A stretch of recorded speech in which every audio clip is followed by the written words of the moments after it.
Começando.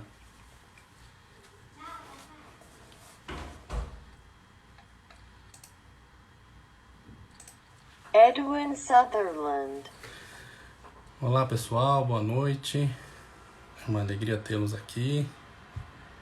Estamos iniciando mais uma transmissão aqui pela editora JH Mizuno, do nosso projeto de Semana da Live com a editora JH Mizuno. Também estou transmitindo pelo Facebook. Nós vamos fazer aqui uma transmissão sobre alguns temas de direito penal que, via de regra, acabam sendo bastante solicitados em concursos públicos, mas também que servem para um estudo bastante divertido e descontraído de alguns institutos do direito penal. Então a nossa ideia é fazer aqui uma abordagem sobre as classificações ou sobre a classificação dos crimes, ou pelo menos daquelas que são mais rotineiramente conhecidas, tanto da doutrina quanto da jurisprudência brasileira. E nós vamos aqui nos valer da transmissão do Instagram da JH Mizuno. Então queria aqui desde já agradecer a presença de todos. É uma satisfação, estou vendo a colega Luciana, o colega Antônio Sérgio. Sejam todos bem-vindos, algumas pessoas novas na nossa transmissão. A Alessandra, minha esposa, o Marcelo Veiga, satisfação, meu amigo, tê-lo aqui conosco. Haverá uma menção, pelo menos, da nossa fala sobre criminologia. Vamos aguardar aqui, a transmissão tá boa, vocês estão me ouvindo bem? Luciana, tudo bem por aí? Luciana está em Alta Floresta ou está aqui em Brasília, Luciana? Como é que está aí?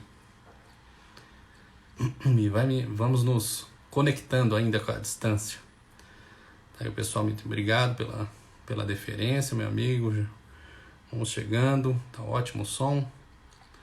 Certo, pessoal. Bom, a ideia da nossa live a minha fala, desde o início eu tive a pretensão de fazer uma fala bastante tranquila, simples, porque hoje é quinta-feira, nós estamos vivendo um período de recolhimento domiciliar que não está sendo fácil, é muito cansativo, exaustivo, porque a necessidade de confraternização social às vezes fala muito alto e a necessidade de nos relacionar é muito grande.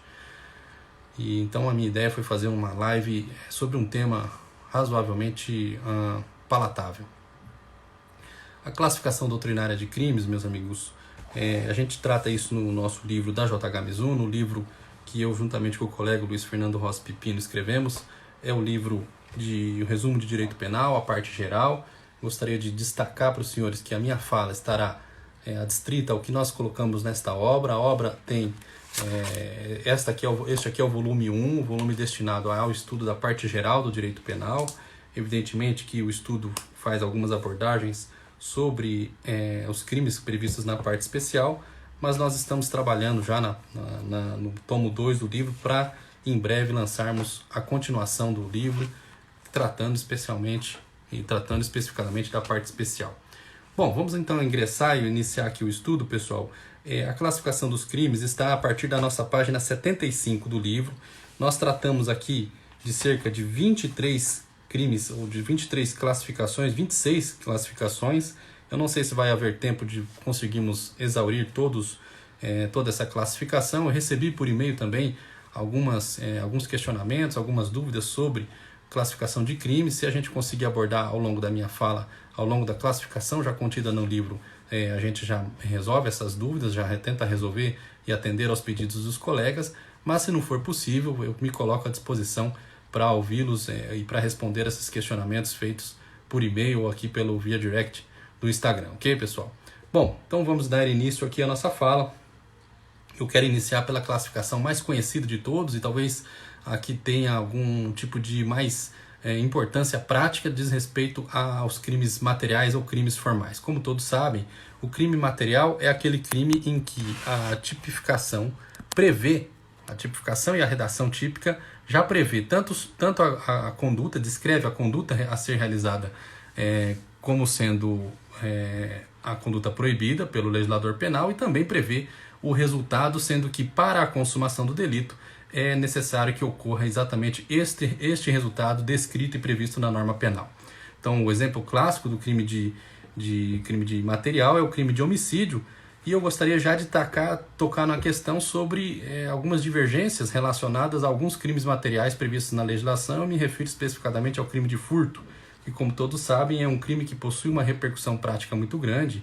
Cerca de 37% dos condenados que cumprem pena no Brasil estão relacionados aos crimes patrimoniais, e uma parcela significativa deste número diz respeito àqueles que praticaram e foram condenados por crimes de furto.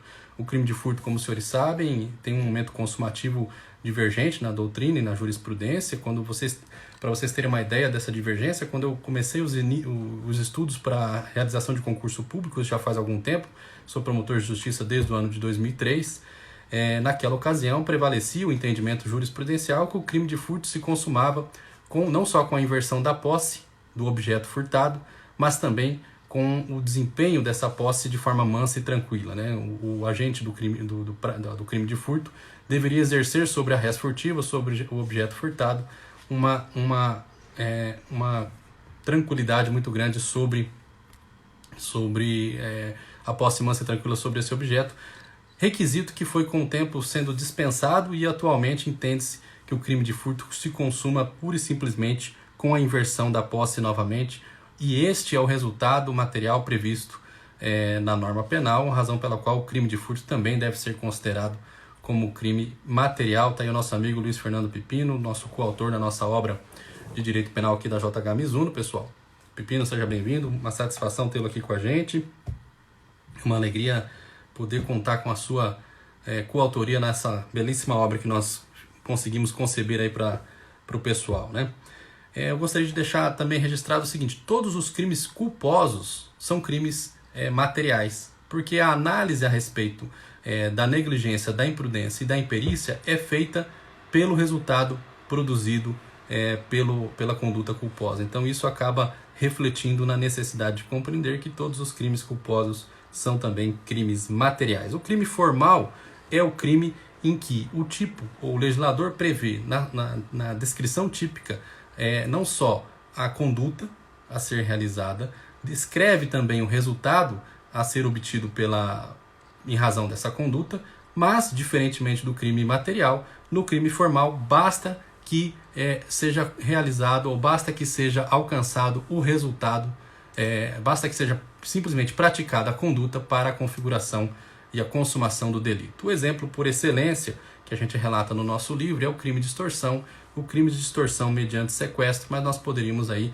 relatar inúmeros outros delitos previstos no Código Penal, como o crime de ameaça, o crime de corrupção passiva, todos esses delitos que são consolidados e compreendidos como crimes formais, crimes que não, portanto, necessitam, para serem consumados, da obtenção do resultado naturalístico ou até do resultado normativo, conforme se compreenda a aplicação deste delito. Crimes de mera conduta. Crime de mera conduta é aquele em que o tipo penal descreve a conduta humana, mas porque não há descrição de resultado, não há necessidade de qualquer obtenção de resultado. O crime se consuma pura e simplesmente com a prática desta conduta descrita no tipo penal. O exemplo mais tranquilo e mais fácil de se visualizar um exemplo de crime de mera conduta é o crime de porte de armas previstos no artigo 14 da Lei 10.826 de 2003, porque o simples fato do sujeito portar essa arma de fogo é capaz de resultar na consumação deste delito. Mas nós podemos aí trazer outros exemplos. Eu gosto muito do exemplo do ato obsceno, até porque ele me remete às explicações de meu irmão Alan Sidney, quando ainda era estudante durante o curso de faculdade de Direito. Meu irmão já estava nos seus estudos avançados e já prestando concursos públicos, e ele sempre me dava o exemplo de crime formal, como o crime de ato obsceno. Outro crime que a doutrina cataloga como crime formal é o crime de violação de domicílio, e o Supremo Tribunal Federal tem entendido que o crime de concussão também é um crime formal, e isso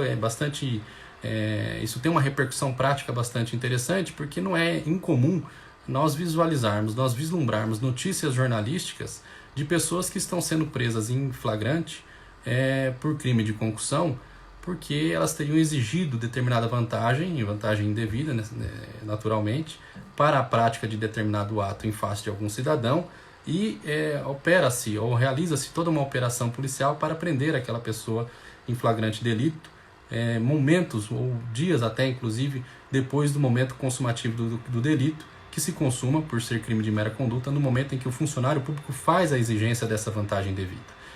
Então, para a grande parte da doutrina, este é um momento inadequado para a realização da sua prisão, da prisão em flagrante do agente que faz essa exigência, porque ele já estaria, o crime já estaria consumado há alguns dias atrás. Porém, existe o entendimento de que, se possível, se o sujeito, no momento da operação e no momento da entrega e do recebimento da vantagem devida, renova a exigência realizada, estaria ali sendo operacionalizado, estaria sendo possível novamente a sua prisão em flagrante. Isso em nada implica na caracterização do chamado crime impulsivo, isso é importante de se deixar ressaltado.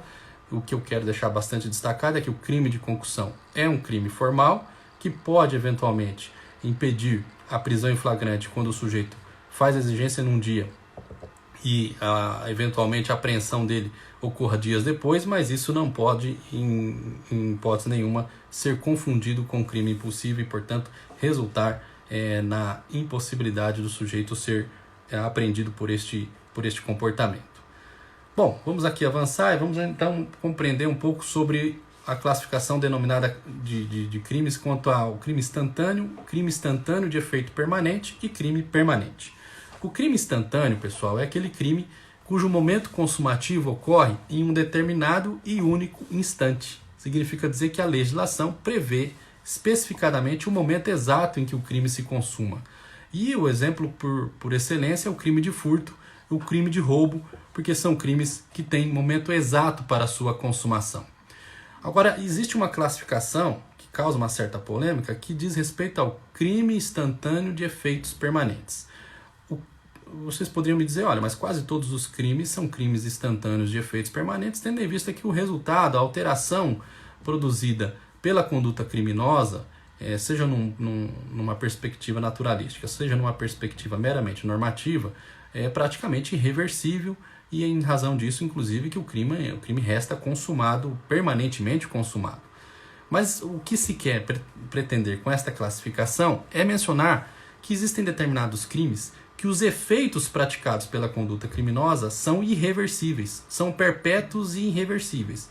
O exemplo clássico, o exemplo que talvez elucide toda a questão, é o crime de homicídio, que uma vez realizada a conduta e obtido o resultado morte, esses efeitos decorrentes deste crime, por razões óbvias, são irreversíveis, seja no transcorrido, passado o tempo que o for. E essa é uma classificação interessante, porque ela não pode se confundir com o crime efetivamente permanente. No crime permanente, na verdade, o momento consumativo do crime ocorre dilatado no tempo, de forma prolongada no tempo. Por quê? Porque o crime continua praticando condutas, ou o agente continua praticando condutas que rotineiramente continuam por violar o bem jurídico tutelado por aquela norma penal. É exatamente isso que significa o crime permanente. Agora, a diferença entre o crime instantâneo de efeitos permanentes para o crime permanente propriamente dito, é claro, primeiro, que o crime instantâneo ele tem um momento consumativo certo no tempo, enquanto que o crime permanente ele se protrai no tempo, mas o fato é que no crime permanente, essa dilatação, essa prolongação do momento consumativo do crime no tempo se dá por uma atuação voluntária do próprio agente que pratica essa conduta.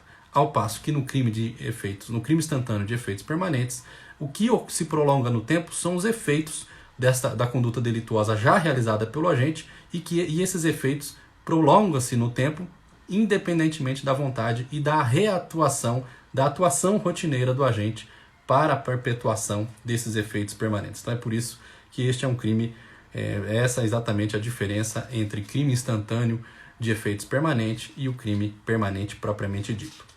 Uma outra questão, professora Ana, está aqui entrando na nossa live, satisfação recebê-la aqui, Ana. Bom, estamos aqui também vendo no Facebook, alguns colegas estão acompanhando a nossa transmissão. Vamos então agora a avançar sobre uma outra classificação que diz respeito ao sujeito ativo que pratica a conduta, né? Nós temos a classificação conhecida como crime comum, crime próprio e crime de mão própria. Bom, crime comum é aquele em que o tipo penal naturalmente não exige nenhuma qualidade especial do sujeito que pratica a conduta criminosa, ou seja, qualquer pessoa, qualquer cidadão e qualquer pessoa, diga de passagem, né? Diga pessoas físicas ou pessoas jurídicas, podem cometer este determinado delito. Claro que pessoas jurídicas no que se refere à única possibilidade até então permitida pelo ordenamento jurídico brasileiro, os crimes ambientais previstos na nossa Lei 9.605 de 98. Está aí o Rafael Kurkowski, nosso colega que escreve sobre o tema, inclusive sobre crimes ambientais.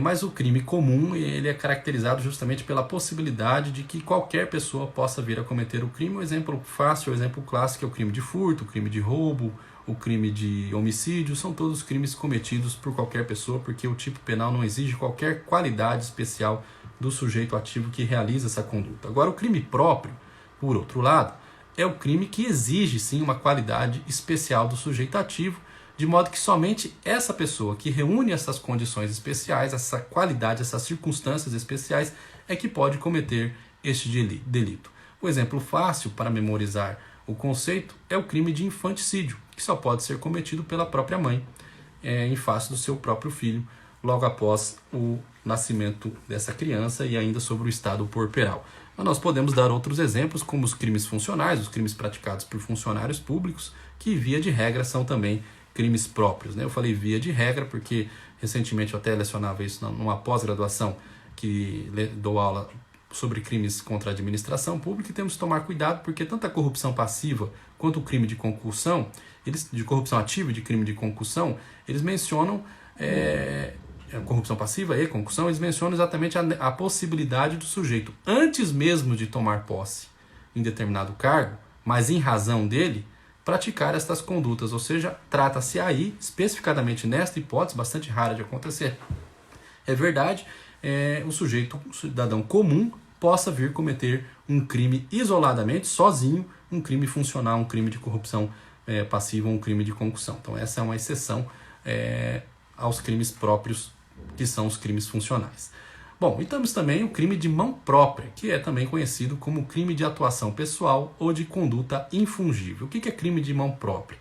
Crime de mão própria é aquele que, além de exigir uma qualidade especial do sujeito ativo para a prática daquela determinada conduta, exige que somente ele, pessoalmente, pode praticar aquele crime. Ninguém mais, nenhuma outra pessoa pode juntamente ou com as suas mãos praticar aquele delito. O exemplo que toda a doutrina costuma dar para a compreensão do crime de mão própria é o crime de falso testemunho, porque somente a pessoa que presta o depoimento pode vir a cometer o crime de falso testemunho, até porque ninguém pode depor em nome de outrem como testemunha, segundo o nosso ordenamento jurídico. É essa a razão pela qual o crime é considerado de mão própria. O outro exemplo é o crime de autoaborto, com consentimento da gestante. Então, nessas situações, esses crimes são crimes de mão própria, porque somente essa pessoa, com uma qualidade pessoal especial prevista no tipo, podem pessoalmente praticar estas condutas delitivas. Agora, não podemos confundir o seguinte: o crime de mão própria admite participação, e isso é bastante tranquilo na doutrina e na jurisprudência. Eles não admitem coautoria, mas podem admitir eventualmente participação. A outra classificação que nós temos para mencionar, agora nós já estamos na nossa página 76 do nosso livro, são os crimes monoofensivos e pluriofensivos. E monoofensivos são aqueles entendidos como os crimes que só violam um bem jurídico. A norma penal acaba tutelando apenas um bem jurídico, e esse é por si só suficiente para a incriminação daquela conduta. Isso ocorre, por exemplo, no crime de homicídio, que procura tutelar o direito à vida. Agora, existem crimes que tutelam simultaneamente, ao mesmo tempo, mais de um bem jurídico relevante para o direito penal. Isso acontece, por exemplo, no crime de roubo, no crime de latrocínio, que se tutela não somente o patrimônio, como também a vida daquele que foi eventualmente ceifado pela ação do criminoso, né? A jurisprudência do TRF também consolida que o crime de descaminho é um crime pluriofensivo, porque ali está sendo tutelado não somente o interesse fiscal do Estado, mas também a segurança, a moralidade, a saúde pública, a higiene, a indústria e a própria economia do país. Razão pela qual, segundo o TRF, este é mais um exemplo de crime pluriofensivo. Gostaria de deixar uma dica para os senhores o seguinte: o crime de desacato em 2015 foi declarado inconvencional pelo STJ em uma decisão de uma determinada Câmara, porque entendeu-se que naquela ocasião o crime violaria o direito fundamental previsto no Pacto de São José de Costa Rica, referente ao direito de livre manifestação do pensamento, e porque este delito acabaria produzindo uma certa subversão entre a tutela ou as relações mantidas entre o cidadão privado e o Estado, de maneira inclusive a manter uma predominância do interesse do Estado sobre essas manifestações individuais. Este entendimento acabou sendo sufragado tanto pela jurisprudência do próprio STJ posteriormente, como até decisões do Supremo Tribunal Federal, em razão justamente de compreender-se que o crime de desacato é um crime pluriofensivo. Ele é pluriofensivo porque o crime de desacato não tutela a honra do servidor público de forma prioritária. Trata-se, na verdade, de um delito funcional, de um delito contra a administração pública, que visa proteger justamente a normalidade do funcionamento dos serviços públicos, tendo em vista que o funcionário público que no desempenho de sua função é humilhado e é atacado, desacatado por uma determinada pessoa, por um determinado cidadão, não é somente a honra dele que acaba sendo atingida por este comportamento, como inclusive toda a realização do serviço público por ele prestado naquele determinado momento. Então, por isso que acabou-se não se consolidando essa posição inicialmente vislumbrada pelo STJ de que o crime de desacato seria inconvencional, porque ele é um crime plurissubjetivo. Vamos aqui avançar e vamos agora falar um pouco sobre os crimes monossubjetivos e plurissubjetivos. O que são crimes monossubjetivos? Monossubjetivos é aquele praticado por apenas uma pessoa, por apenas um cidadão, e em razão disso ele é também conhecido como crime de concurso eventual. Significa dizer o seguinte: o crime pode ser cometido por uma pessoa e também pode, eventualmente, em concurso de pessoas, ser cometido por várias pessoas. O exemplo mais fácil de compreensão é o crime de homicídio, que pode eventualmente ser cometido por uma só pessoa, mas também pode ser praticado por 2 ou 3 pessoas simultaneamente. O crime monossubjetivo ele se antagoniza com o chamado crime plurissubjetivo ou crime de concurso necessário. O que acontece no crime de concurso plurissubjetivo? Tá aí, meu irmão chegou para acompanhar a nossa live. Oi, Alan, tudo bem? Bom, o crime plurissubjetivo é aquele que somente pode ser praticado por 2 ou mais pessoas que necessitam da prática simultânea desta conduta para a ocorrência deste delito. O crime ele é de concurso necessário porque sem a participação de várias pessoas o crime não ocorre, não há que se falar na conduta criminosa prevista na lei.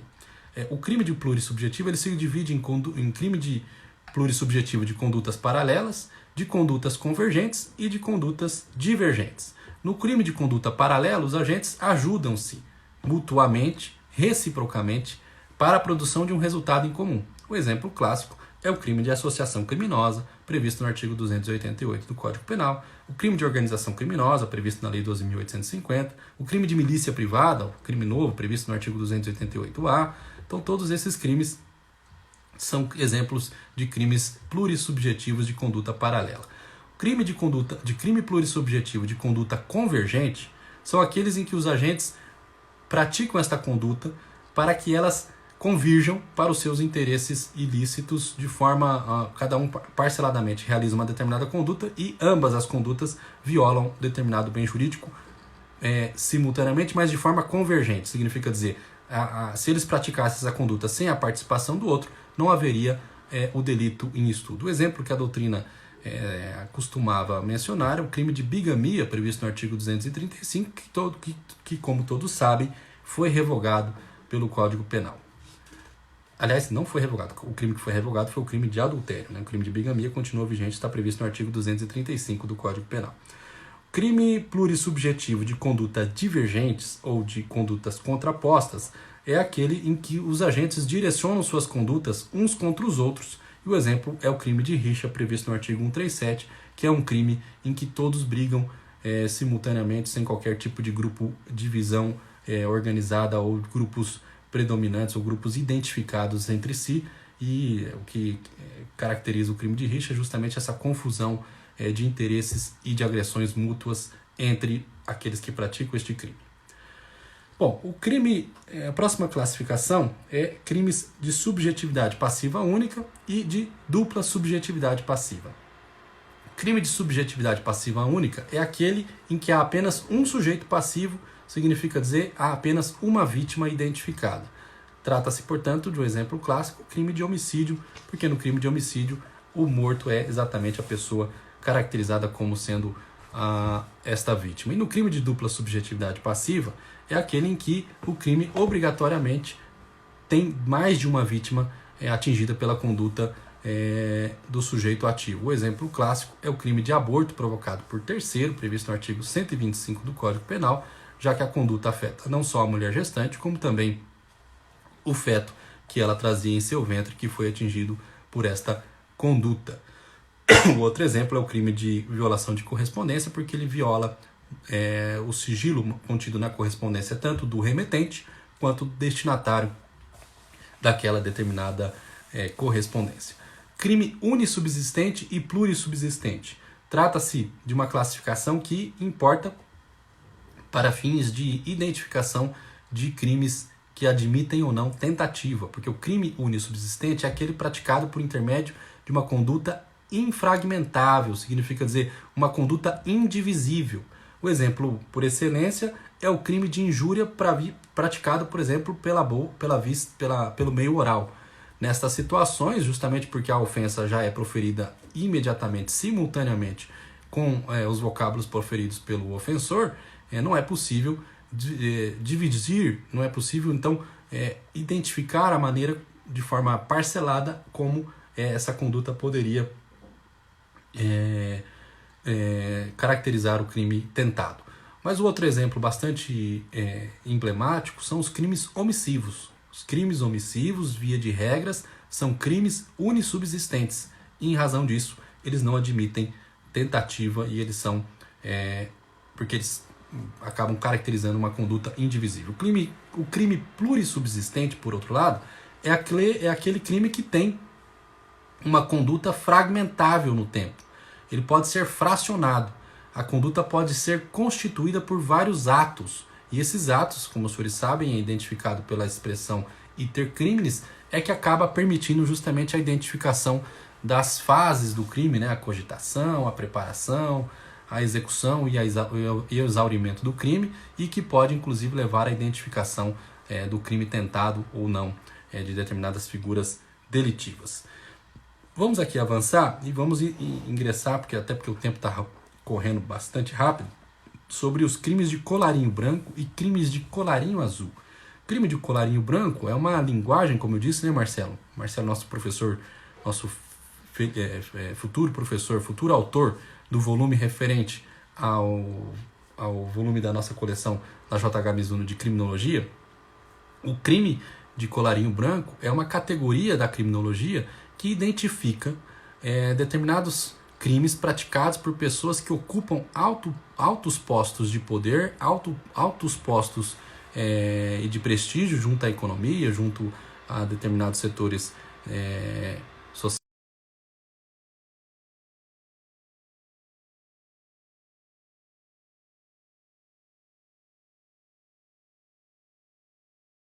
que os crimes praticados, os crimes de colarinho branco praticados por esses cidadãos, além de ter uma grande dificuldade de serem assim reconhecidos pelos demais cidadãos como condutas criminosas, e daí frutificou-se na chamada teoria da associação diferencial, são quase sempre muito mal atingidos pelo sistema penal vigente, e isso acaba produzindo um efeito justamente de captura ou de identificação e de seletividade do direito penal das condutas consideradas mais violentas ou mais visivelmente violadoras de direitos e de interesses de bens jurídicos mais palpáveis, né? Então, essa crítica feita pela criminologia crítica, acaba levando à necessidade do legislador, eventualmente da política criminal, deitar os olhos com mais atenção para esse nicho de criminalidade, né? Os crimes do colarinho branco se opõem aos chamados crimes de colarinho azul, porque, ao contrário dos crimes de colarinho branco, dizem respeito aos crimes praticados pelo cidadão comum. E essa linguagem, crimes de colarinho branco, vislumbram ou remete à metáfora, ou à linguagem metafórica do cidadão que pratica esses crimes vestido de camisetas ou camisas brancas com colarinho da mesma cor, né? E ao passo que os crimes de colarinho azul faz uma remissão aos trabalhadores das fábricas norte-americanas que, naquela ocasião que foi desenvolvida a teoria do colarinho branco, costumavam usar macacões azuis como uniforme de trabalho, e isso acabou gerando essa nomenclatura para a diferenciação desses delitos.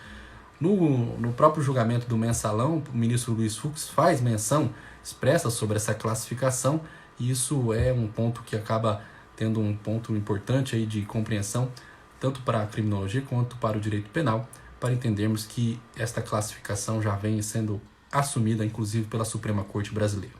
Bom, temos também o crime de fato transeúntem e crimes de fato permanente. Crime de fato transeúnte é aquele que não deixa vestígios, é aquele que você não encontra rastros deixados pela prática delituosa. O exemplo clássico é justamente os crimes contra a honra praticados na forma verbal. Todos eles não são crimes possíveis de serem identificados os efeitos naturalísticos que essa conduta criminosa é capaz de produzir. Agora, os crimes de fato permanente é aquele que deixa vestígio, aquele que deixa rastro.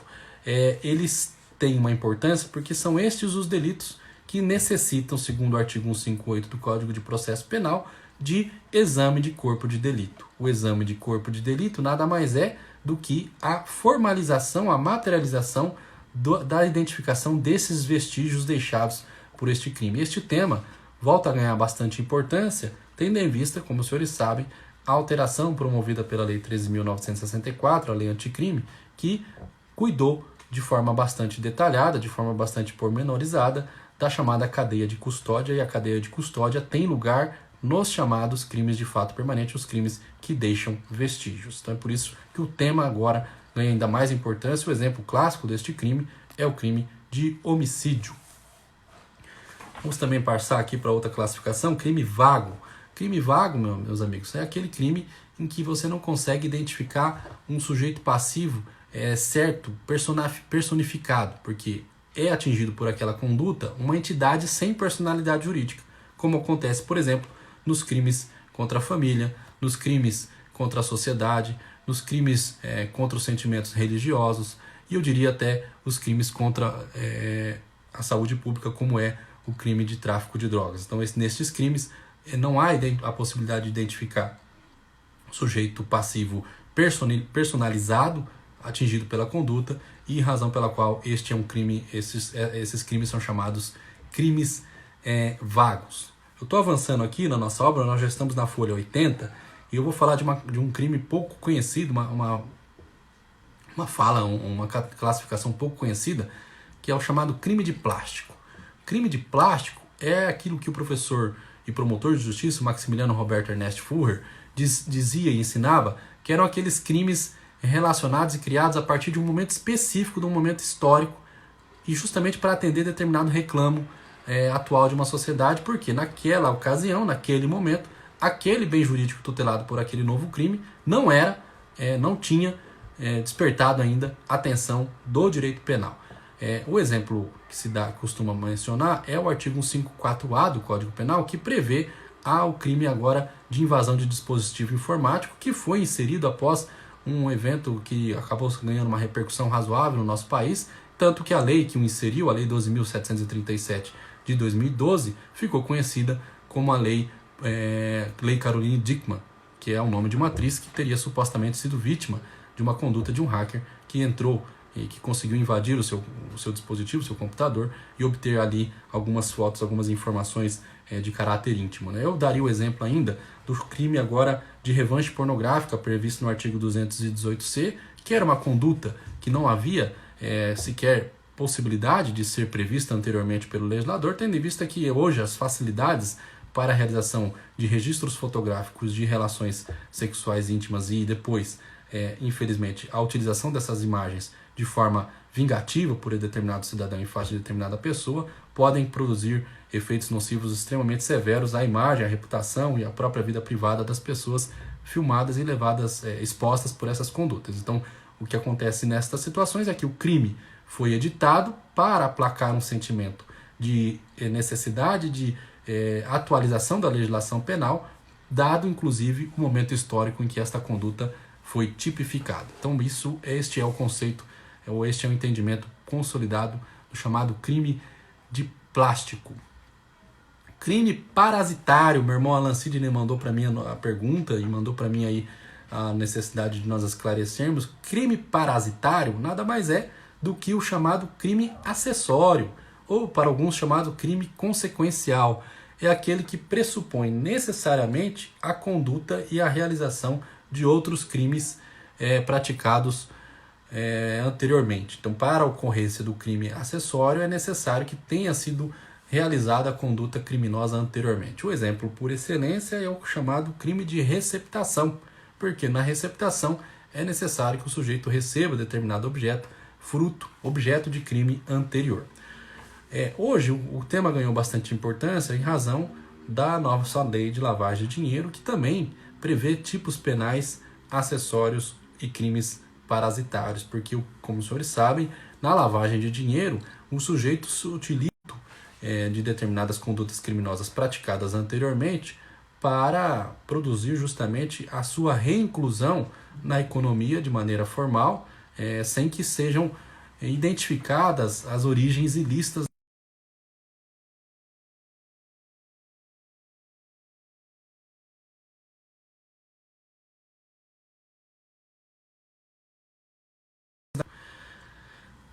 deu uma pequena paralisada aí no Instagram, mas acho que já restabeleceu, né? Crime famulativo, pessoal. O que é crime famulativo? Crime famulativo nada mais é do que um outro nome para o chamado crime complexo. Crime complexo é aquele que se vale na sua estrutura típica, na sua redação típica, de mais de um delito previsto na legislação já vigente. Então, o que ele faz é utilizar crimes meios, que são os crimes famulativos, que agregam-se e formam um crime complexo. O exemplo clássico é o crime de roubo, que é a soma entre o crime de furto mais o crime de ameaça. Inclusive, quando eu estudava para concurso público, tinha surgido uma tese bastante importante, bastante corriqueira, da possibilidade de fracionamento do crime complexo para a aferição da prescrição isolada de cada um dos crimes meios. Situação que é absolutamente abominada pela legislação. Inclusive, o artigo 101 do Código Penal estabelece que, uma vez realizada a junção do crime complexo, cada uma das suas partes, cada um dos crimes meios, perdem a sua, justamente, possibilidade de serem avaliados separadamente, porque eles passam a compor uma nova unidade criminosa, inclusive com toda uma nova perspectiva e de toda uma nova dogmática penal que não deve mais ser levada em conta, não deve ser mais pautada pelos crimes parcelares anteriormente que o compôs. Bom, o crime de atentado. Que diabo que é crime de atentado, pessoal? Crime de atentado é aquele em que a própria tipificação, a própria maneira com que o tipo é redigido, ele já prevê que a forma tentada já enseja a consumação do delito. É um crime em que a descrição típica do crime já é feita, inclusive, de maneira a contemplar a conduta tentada daquele delito. A lei antiga de abuso de autoridade era o melhor exemplo de crime de atentado. A lei 4898 sempre se valia da redação, né? Praticar atentado contra a incolumidade física, praticar atentado contra o direito de liberdade de locomoção.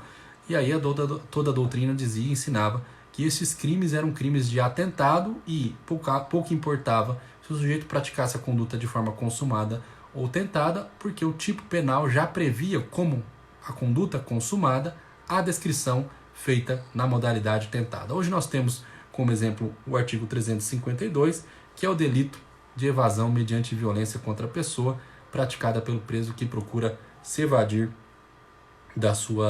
do seu estabelecimento que o detém, né? Seu estabelecimento de custódia. Crime a prazo. O que é crime a prazo, pessoal? Crime a prazo é aquele que pressupõe, para a sua perfeita conformação, o transcurso de um determinado prazo. Ele tem, na sua descrição típica, um prazo necessário para a configuração do delito. Um exemplo clássico é o crime do artigo 169.2 do Código Penal, que prevê a possibilidade do sujeito responder pelo crime de apropriação de coisa achada. Todos nós sabemos que no direito brasileiro, achado pode não ser realmente considerado roubado, porém, pela legislação, inclusive civil, um objeto encontrado por outrem deve ser restituído ao seu dono e, quando não for encontrado ou não identificado este dono, deve ser levado para as autoridades para que elas levem diligenciem na tentativa de localizarem o proprietário deste objeto localizado. Então, este é um exemplo de crime a prazo, mas eu gosto também do exemplo da lesão corporal grave, que é justamente a necessidade de, transcorrido o prazo de 30 dias, verificar se houve impossibilidade da pessoa voltar às suas atividades rotineiras, caso em que estará caracterizado o crime de lesão corporal grave. Ok? Bom, crime de obstáculo. Estamos aqui nos encaminhando para o final, pessoal, até porque já estamos falando aí há 40 minutos. O crime de obstáculo é aquele que expressamente a legislação prevê, na sua descrição típica, verdadeiros atos preparatórios para outros crimes. Na verdade, o legislador seleciona, ele captura determinado comportamento que, a rigor, era apenas um ato preparatório de um outro crime principal e o descreve como um crime autônomo. Nesta situação, o legislador cria um crime em que ele antecipa a necessidade de proteger determinado bem jurídico, criminalizando condutas que eram, a rigor, atos preparatórios de uma conduta principal. O exemplo por excelência é o crime do artigo 288, que é a associação criminosa, que as pessoas simplesmente se associam para a prática de crimes muito antes de vir a praticá-los. Mas com a demonstração de que a finalidade daquela associação era a prática de crimes, os sujeitos já podem responder pelo crime de associação criminosa. E o outro exemplo fácil é o crime do artigo 291, crime de falsificação de moeda. Né? Também é um crime eventualmente muito fácil de ser caracterizado como um crime de obstáculo. Eu destacaria também o artigo 5º da Lei de Terrorismo. Os professores dão uma verificada lá depois. O crime de terrorismo previsto no artigo 5º é um crime bastante polêmico, que menciona, inclusive, na própria descrição típica, praticar atos preparatórios destinados à prática do ato de terrorismo, já é o suficiente para a caracterização de um crime autônomo. Crimes de mera suspeita é uma expressão usada pela doutrina para se referir aos crimes cuja conduta criminosa recai sobre a mera posse, a mera detenção de um determinado objeto. Um exemplo clássico é o do artigo 25 da Lei de Contravenções Penais, que prevê o crime de porte, de emprego usual de equipamentos ou instrumentos destinados para práticas de furto.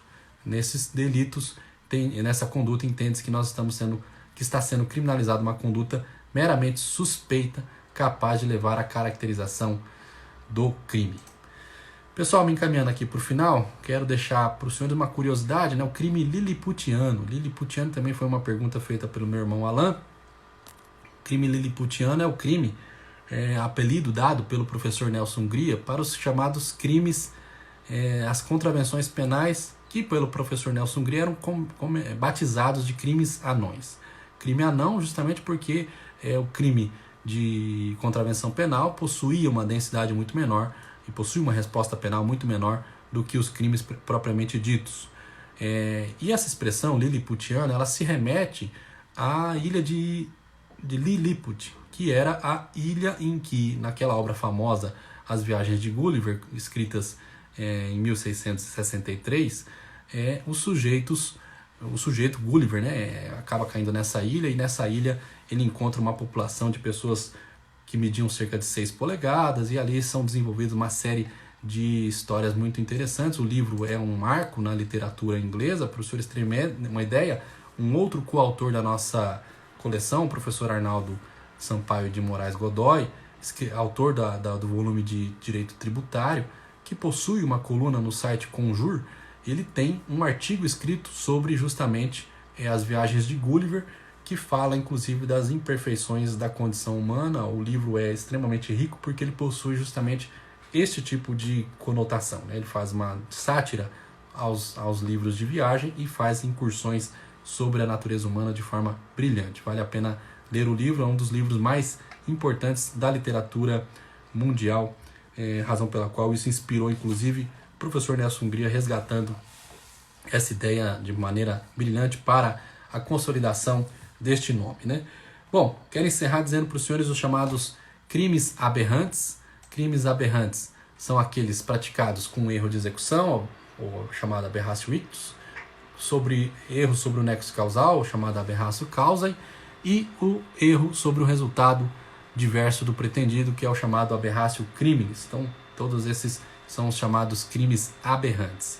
Pessoal, a classificação dos crimes ela serve justamente para a compreensão prática de determinados delitos, serve para a compreensão das características de determinados crimes. Evidentemente, como eu mencionei, que a nossa abordagem é impossível de contemplarmos todas as classificações existentes e vigentes, mas de uma maneira ou de outra a gente procurou aqui traçar uma explicação daquilo que nós temos no nosso livro. Volto a ressaltar o livro de Direito Penal, escrito juntamente com o professor Luiz Fernando Pepino, da parte geral do Código Penal, e nós fizemos esta classificação, nós fizemos a abordagem sobre algumas das classificações dos crimes atualmente, ou pelo menos as classificações mais comuns e mais conhecidas. Gostaria de convidá-los todos a acessar o site da editora JH Mizuno. A editora possui um mimo para os senhores obterem, que é um resumo contendo, um e-book contendo algumas páginas de toda a coleção de resumos. Os senhores vão ter ali, se os senhores fizerem um cadastro no site da editora, vão ter acesso a uma coleção, a um e-book contendo todos essas páginas de alguns dos exemplares dos livros da coleção. Isso vai fornecer para os senhores aí um e-book bastante diversificado, de assuntos diversos, e que pode servir de contragosto para os senhores compreenderem a qualidade que a coleção procura passar aos senhores. E também tem uma campanha bastante interessante da editora JH Mizuno. Estou vendo aqui a colega Gabriela perguntando se tem cupom de desconto. Não tem cupom, Gabriela, mas tem o seguinte: quem entrar na editora vai verificar que ela possui, no site da editora, vai verificar que ela possui um chamado desconto progressivo. Quanto mais obras você comprar da coleção, maior o desconto que você obtém na compra desses livros. Isso é bastante interessante, bastante estimulante para que todos tentem adquirir o máximo de obras de resumo possível da nossa coleção. Bom, pessoal, é isso. Gostaria de agradecer a presença de todos. Como eu disse no início, fico aí à disposição para os senhores eventualmente passar para mim aqui no via direct, via e-mail, as suas dúvidas pessoais sobre a coleção ou sobre os crimes, a classificação de crimes, e convido todos a adquirir a nossa obra no site da editora JH Mizuno. Uma grande satisfação tê-los aqui. Obrigados pela presença de todos. Um grande abraço. Até mais.